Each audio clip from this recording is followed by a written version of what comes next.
সুন্নি মুসলমান ও শিয়া মুসলমান সম্পর্কে জানতে চাই, এ ধরনের মুসলমানদের সম্পর্কে মৌলিক ধারণা পেতে চাই।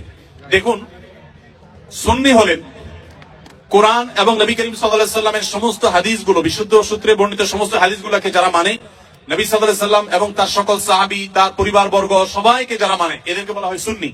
গোটা পৃথিবীতে বেশিরভাগ মুসলমানই সুন্নি, আমরা সবাই সুন্নি আলহামদুলিল্লাহ। বেশিরভাগ বাংলাদেশি, বেশিরভাগ পাকিস্তানি, ভারতীয়, সাবকন্টিনেন্ট, আরব, পৃথিবীর বেশিরভাগ মানুষই আলহামদুলিল্লাহ সুন্নি মুসলমান। এবং সুন্নি মুসলমানদের বৈশিষ্ট্য হলো তারা কোরআনকে এবং সুন্নাহকে অনুসরণ করে, সুন্নাহ অনুসরণ করার জন্য সুন্নি বলা হয়। আর শিয়া হলো সে সমস্ত মানুষেরা যারা আল্লাহকে মানে, নবী সাল্লাল্লাহু আলাইহি সাল্লামের নবুয়তকেও মানে, যদিও তাদের একটা গ্রুপ নবী সাল্লাল্লাহু আলাইহি সাল্লামের নবুয়ত নিয়েও সন্দেহ করে। আর এর পাশাপাশি তারা শুধুমাত্র নবী পরিবারের সদস্যদেরকে মানে, সাহাবীদেরকে তারা মানে না, বরং সাহাবীদের সাথে শত্রুতা বিদ্বেষ তারা জ্ঞাপন করে, লালন করে। তো এই কারণে তারা শিয়া এবং আলাদা হয়েছেন। শিয়ারা তারা বিভ্রান্তির দিকে আছেন। শিয়া পন্থাটা বিভ্রান্তির পন্থা, এটা হেদায়েত এবং সত্য থেকে বিচ্যুত।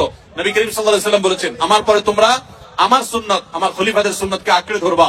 নবীর সুন্নাত এবং আদর্শ যদি কেউ আঁকড়ে না ধরে, সাহাবীদের যদি আদর্শকে কেউ যদি ইগনোর করে, সে কখনো ভালো মুসলমান হতে পারে না। এজন্য আমাদেরকে সতর্ক থাকতে হবে এবং ভালো মুসলমান হতে হলে অবশ্যই কোরআন ও সুন্নাহ উভয়টাকে অনুসরণ করতে হবে। শিয়াদের মধ্যে কিছু কিছু গ্রুপ আছে যারা বিভ্রান্ত, পরিপূর্ণ ইসলাম থেকে তারা বাহির হয়নি। আবার দুই একটা গ্রুপ আছে তারা আমাদের আয়েশার চরিত্রে কালিমা লেপন করে, কোরআনের আয়াত নিয়ে সন্দেহ করে, নবী সাল্লাল্লাহু আলাইহি সাল্লামের রিসালাত নিয়ে সন্দেহ করে তারা ইসলামের গণ্ডি থেকে খারিজ হয়ে গেছেন।